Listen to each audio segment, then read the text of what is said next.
In this video, we're going to show you how to diagnose the control board in your dryer.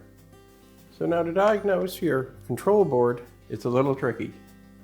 As you can see, it is completely solid state circuitry with molded control boards. There's really nothing that you can diagnose as to which one of these boards has failed or if it is the board that's failed in your machine. Your best bet is to look to see if possibly the machine is giving you an error or a fault code and diagnose from that perspective.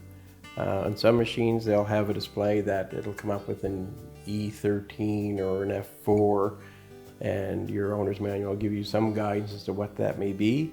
Other machines, if it doesn't have a display of that type, it just has indicator lights, you'll see a series of a regular pattern of lights that are flashing, and that will be your code.